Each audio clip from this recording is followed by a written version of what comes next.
Mais Clédor, monsieur Clédor, certes, le peuple force restera au peuple comme ni nga koy waxee à chaque fois. Peuple bu xasee ba jóg yaakaar naa ni sax fekkoon na ay chars de combat yu bëri ñoo taxaw. kenn mënul tenir foule bu jóg mais bi ñu nekkee ci benn état boo xam ne aussi dafa soxla benn ndëgërlaay. ñu gis ne aussi comme ni nga koy waxee suñu dëkk yi on a des états bâtards parce que nu ko tubaab bi daggee. Voilà suñu ay frontières sax pour sécuriser ko sax. Ça pose énormément problème. Le cas du Mali est là. Voilà tey est-ce que au-delà de cette exigence mënuñoo am aussi benn certaine retenue par rapport ak dëkk bi nu muy doxee parce que gis neen keroog yaa ngi koy souligner ci say ay kàddu waaye mouvement M2D ñu loon dem bay exiger sax ci kaw procureur bi à ce que mu libérer ces 22 détenus yi nga xam ne ci manifestation yi leen nekkoon saccagé dem ba saccagé li nga xam ne mooy tribunal bi ñu gis aussi la réponse de l'UMS est-ce que bu ñu demee ba continuer noonu force reste au peuple du ñu dem ba fragiliser suñu institution pour ne pas citer la justice aussi. Non, la justice elle est fragilisée par l'exécutif. te ñoom ñoo def boobu diagnostic ba sàkku ñu changer ni conseil supérieur de la magistrature di doxee génne ci président ak ministre de la justice donc ñoom ñooy jooy loolu liy fragiliser justice jógewul ci askan bi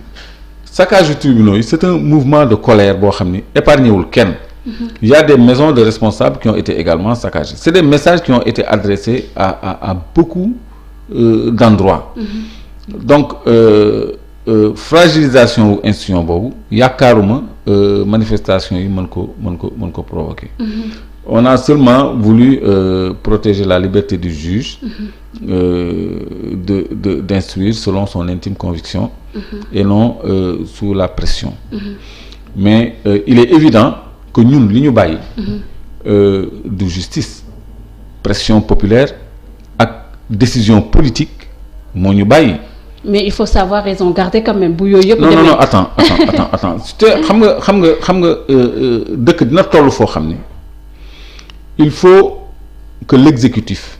prenne le pas sur toutes les institutions aussi bien le judiciaire que le législatif parce que man vivre naa ay jamono yu mel noonu par le passé réew dina toll foo xam ne seul l'exécutif peut régler le problème parce que le procureur est le maître des poursuites le procureur de la République c'est le maître des poursuites kan mooy kilifaam ministre de la justice président de la République moom mooy buur mooy bumi mooy tëj mooy tijji kon tey jii bu fekkee ne dafa am ay négociations politiques exécutif day jaar par le parquet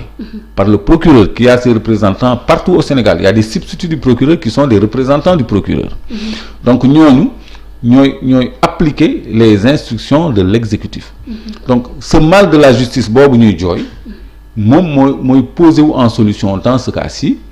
pour un retour au calme gis nga retour au calme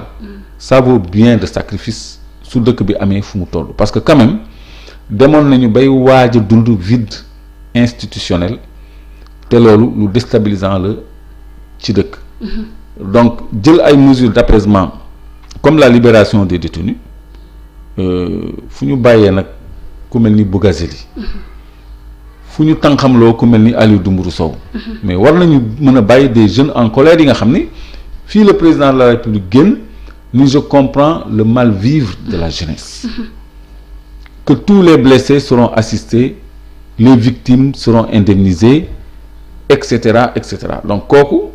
apaisement boobu acteurs judiciaires yi tamit dañu am un rôle à jouer parce que ñoom ñoo war a libérer les détenus donc ils sont sous le joug du procureur ñu bëgg ko ak ñu bañ ko yëpp am nañu agenda boo xam ne ñoom il faut ñu dugg ci ñoom tamit parce que c'est le Sénégal qui est concerné waaw ce n'est plus une question de justice de dossier judiciaire mais c'est une question de démocratie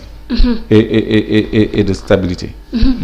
si démocratie boobu à stabilité boobu lay ñëw par rapport ak rapport bi nga xam ne le département d'État américain def na ko par rapport ak Sénégal di wax problème de régression si wàllum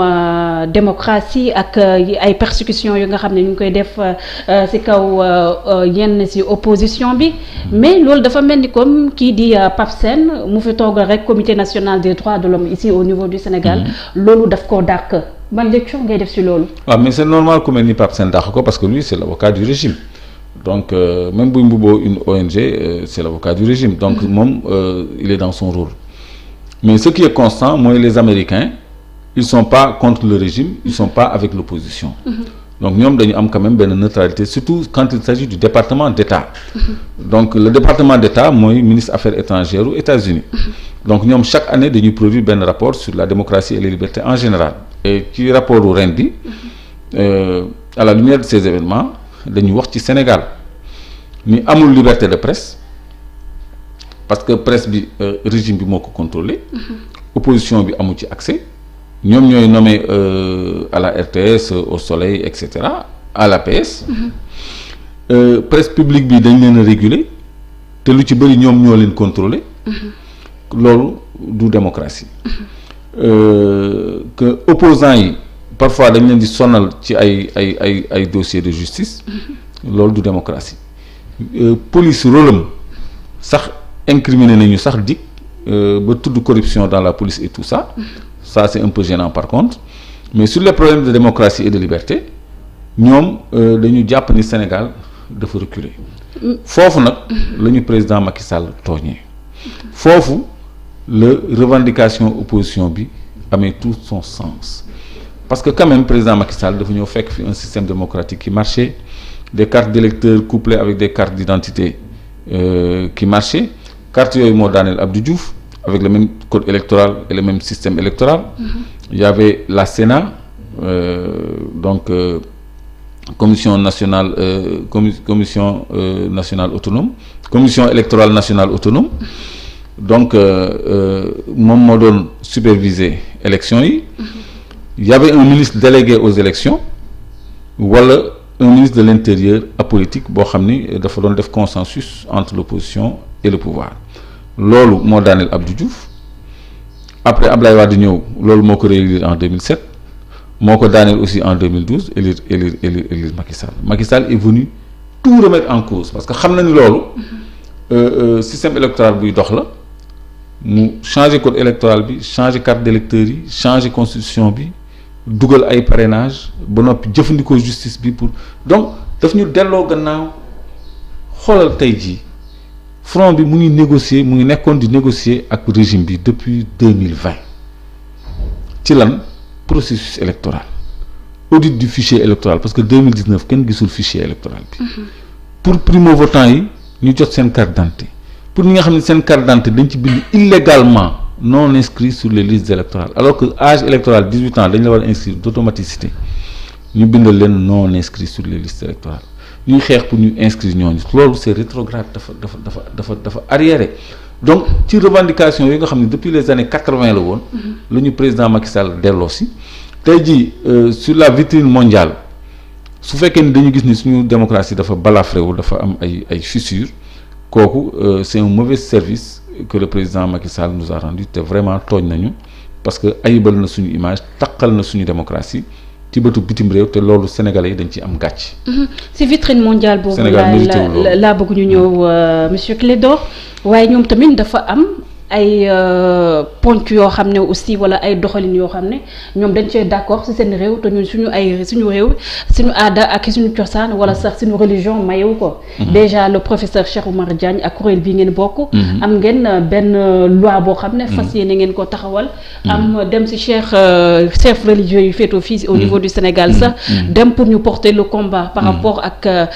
criminalisation li nga xam ne mooy wàllum góor jigéen. mais ñooñu dafa ci ponk yi nga xam ne ñu ngi koy reprocher au Sénégal par rapport à liberté yi liberté LGBT yi aussi da cee bokk est-ce que aussi waruñoo def aussi attention par rapport à leur recommandation parce que ñoom aussi dañoo am seen calendrier caché yu ñu bëgg a dérouler aussi monsieur Clédor. Non pour moi c'est pas des recommandations mais ay simple constat la te boo xoolee man effleuré wu ma sax affaire liberté LGBT mooy góor jigéen yu góor yeeg jigéen ak jigéen ak et cetera. donc loolu du loo xam ne day mën a jàll fii Sénégal kooku combat bu ñu mën a ñun fii à l'intérieur parce que ñu ngi nekk di circuler benn pétition boo xam ne. pour ñu criminaliser lépp luy affaire góor jigéen au Sénégal maanaam mu nekk crime boo xam ne ku ko def dañ lay tëj daan la. donc loolu nañ ci am ndam incha allah. mais ci rapport bi man appesantir wu ma ci côté boobu parce que problème de démocratie yi ñu posé man moom laa exposé. donc loolu moo ñu ñor LGBT moom dañuy sonn rek mais du Sénégal fii lay doxee te pour mu gën a leer moo tax ñu ni nañ ko criminaliser. léegi nag loi bi bés bu demee assemblée nationale képp koo xam ni voté wuloo ko dañ koy xam.